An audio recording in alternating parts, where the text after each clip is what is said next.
দাদারা আপনারা আমাকে সাহায্য করেন যাতে আমি পাটা লাগিয়ে 15,000 টাকা খরচা হবে, হাত জোর করে বলছি। আমি আপনারা যদি সাহায্য করেন, দেখেন আমার একটা পা নিতে হবে, শুধু 15,000 টাকা লাগবে।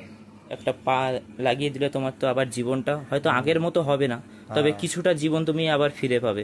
আর এই পা পুড়ে গেছিল, একটা পা বাদ হয়ে গেছে। এই যে আচ্ছা, কিভাবে পুড়ে গিয়েছিল? কিভাবে? ইঞ্জিনের উপরে পাটা পড়েছিল, পুড়ে শিরা গলে গেছে, হাড় গলে গেছে। যে ঘর ভাড়া দাও, নাহলে বেরিয়ে যাও। আচ্ছা তাই ওই 8,000 টাকা জমিয়েছিলাম, বিক্রি করে সে দিয়ে দিলাম। আচ্ছা, তো যে বিপদের সবসময় দিনে সাথে এসে থাকবে। স্বামী স্ত্রীর পাশে, স্ত্রী স্বামীর পাশে দাঁড়াবে। তো সেই যদি সেই জীবন সঙ্গী যদি বিপদের দিনে ছেড়ে চলে যায়, তাহলে কতটা খারাপ লাগে। দাদা, কিভাবে হলো এরকম অবস্থা তোমার? গাড়িতে খালাসি করতাম, গাড়ি অ্যাক্সিডেন্টে একটা পা বাদ হয়ে গেছে। মা বাবা থেকেও নেই, একা এখন এই বাড়িটায় একাই থাকি, একার মতনই থাকি। আচ্ছা, এই বাড়িটা কি তোমার নিজের? না, ভাড়া থাকি আমি। এই বাড়ি, এই টিনের বাড়িটাও তো ভাড়াতে? 2,000 টাকা ঘর ভাড়া। 2,000 টাকা করে ঘর ভাড়া? কারেন্টের বিল আলাদা। কতদিন ধরে আছো এখানে? তাও ওই 7-8 বছর ধরে এখানে আছি। 7-8 বছর? প্রত্যেক মাসে মাসে 2,000 টাকা করে ঘর ভাড়া দিতে হয়? তো এখন অ্যাক্সিডেন্টটা কিভাবে হয়েছিল তোমার পায়ে? অ্যাক্সিডেন্টটা আসছিলাম গাড়িতে করে, গাড়িতে কাজ করতাম, আসছিলাম সোলাপুর থেকে। ছত্তিশগড়ে অ্যাক্সিডেন্ট হয়েছে, আর এই পা পুড়ে গেছিল, একটা পা বাদ হয়ে গেছে। এই যে আচ্ছা, কিভাবে পুড়ে গিয়েছিল? কিভাবে? ইঞ্জিনের উপরে পাটা পড়েছিল, পুড়ে শিরা গলে গেছে, হাড় গলে গেছে, পা পুড়ে কালো হয়ে গেছিল কয়লা মতন। তাই পা বাদ দিতে হলো এখান থেকে। আচ্ছা, বাদ বাদ কোন হসপিটাল থেকে দিয়েছে? মেডিকেল হসপিটাল থেকে? কলকাতা মেডিকেল। আচ্ছা, কোনোভাবে কি পাটা রাখা যেত না? রাখা যেত না, রাখা গেলে এই গোড়া দিয়ে কাটতে হতে পারত। এখন এই গোড়া দিয়ে পা, আচ্ছা, পায়ের ওই গোড়া দিয়ে কেটে বাদ দিতে হতো? বাদ দিতে হতো। আর যদি কিছুদিন রাখা হতো? রাখা হতো। আচ্ছা, তো তারপরে এখন ডাক্তারটা কি বলতে চাইছে? লোকের সাথে পরিচয় হয়েছে, সে পা লাগিয়ে দেবে। পাটা ফাইবারের উপরে ফাইবার, ভেতরে রবার। ওই পাটা তার 15,000 টাকা লাগবে। তা আমার দ্বারা দাদা 15 টাকাও নেই, 15 পয়সাও নেই। আচ্ছা, আমি 15,000 টাকা জোগাড় করে। আচ্ছা, তুমি বলছো যে তোমার বউ ছিল, বিয়ে হয়েছিল, তো তারা কোথায়? তারাও চলে গেছে আমার অ্যাক্সিডেন্টের পরপরই। আমার একটা 10 মাসের বাচ্চা হয়েছে, তারাও দেখতে দেয় না আমারে। দেখতে দেয় না? না। তুমি দেখার জন্য গিয়েছো তোমার শ্বশুর বাড়িতে? গেছি, 2বার গেছি।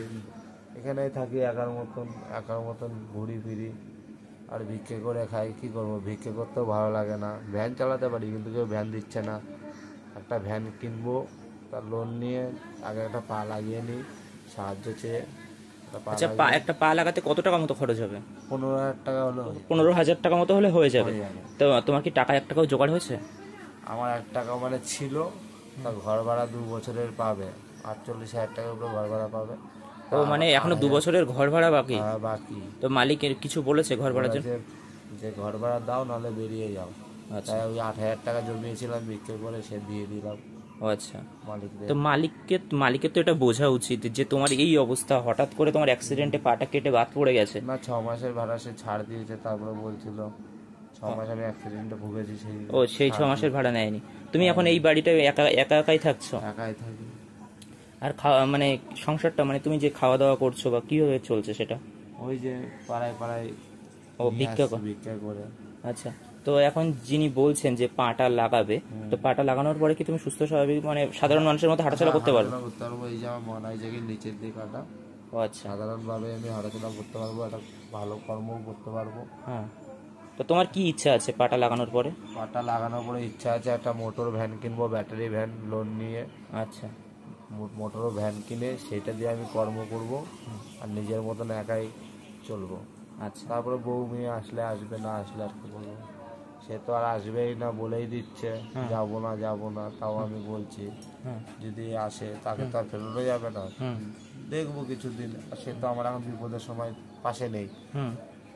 কিন্তু একটা মানুষ বিয়েটা কেন করে? বিয়েটা করে তো বিপদের দিনে এসে স্বামী স্ত্রীর পাশে, স্ত্রী স্বামীর পাশে দাঁড়াবে। তো সেই জীবন সঙ্গী যদি বিপদের দিনে ছেড়ে চলে যায়, তাহলে কতটা খারাপ লাগে। আবার একটা টিউমার হয়েছে, এই টিউমারটার পেছনে আবার খরচা। আচ্ছা, টিউমারটা কি ছোটবেলার থেকে ছিল? না, এই গাড়িতে অ্যাক্সিডেন্ট হলো। আচ্ছা, ওই মানে কপালটা গিয়ে ধাক্কা লেগেছিল, বাড়ি গিয়ে এরকম হয়ে গেছে।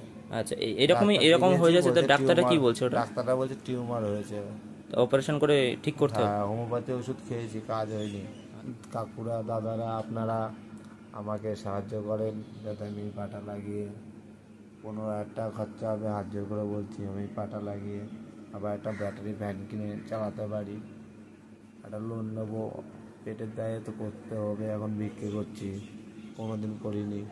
আপনারা যদি সাহায্য করেন, দেখেন আমার একটা পা নিতে হবে, শুধু 15,000 টাকা লাগবে।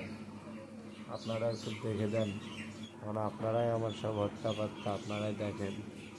আপনাদের সাথে আমি হাত জোর করে বলছি, নিজের পেটের ভাতটা যেন নিজে জোগাড় করে চলতে পারি। কাকুরা দাদারা আপনাদের পায়ে ধরি, আপনারা কিছু সাহায্য করবেন। দেখো দাদা, আমার তো পায়ে, আমি নিজেও ক্রাচ নিয়ে চলি। আমার পক্ষে যতটা করা সম্ভব আমি চেষ্টা করব যে তোমার যেন এই একটা পা লাগিয়ে দিলে তোমার তো আবার জীবনটা হয়তো আগের মতো হবে না, তবে কিছুটা জীবন তুমি আবার ফিরে পাবে। তো ওই জন্য আমি যথাসাধ্য চেষ্টা করব তোমাকে ওই পাটা লাগানোর ব্যবস্থা করার। আপনাদের এই দিন কাকু হাত জোর করে বলছি, আমি কোনোদিন শোধ করতে পারবো না। আমি এই দাদার কাছে গেছিলাম, এই দাদার কাছে গিয়ে আপনাদের মানে বলেছি একটু সহযোগিতা করতে সবাই মিলে, তাহলে ভালো হয়। আপনারা না করলে আমি কোথায় পাবো?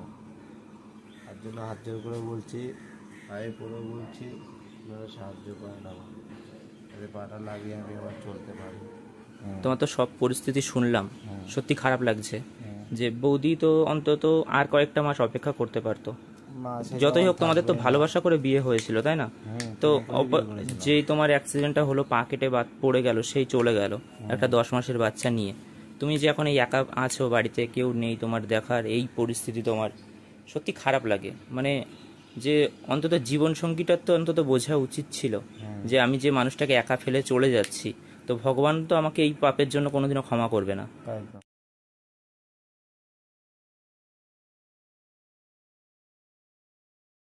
আপনার এই উপকার বলবো না, আর আপনারা একটু কিছু পারলে সাহায্য করেন, যাতে আমি পাটা লাগিয়ে চলতে পারি, কিছু কর্ম করে খেতে পারি। অবশ্যই আমি যথাসাধ্য চেষ্টা করব তোমার জন্য, যে তোমার নকল পাটা যেন লাগিয়ে দিয়ে তোমার জীবনটা আবার আগের মতো সুন্দর করতে হয়তো পারবো না, কিন্তু হ্যাঁ, কিন্তু যেন তুমি হাঁটা চলা করে তোমার নিজের পেটের ভাতটা যেন জোগাড় করতে পারো, সেটুকুর ব্যবস্থা আমি অবশ্যই করব। হ্যাঁ, চিন্তা ভাবনা করো না, ভালোভাবে থাকো। আপনি ভালোভাবে যাবেন বাড়ির দিকে। হ্যাঁ, আজকে তাহলে আসছি, ভালোভাবে থেকো, আবার দেখা হবে খুব তাড়াতাড়ি।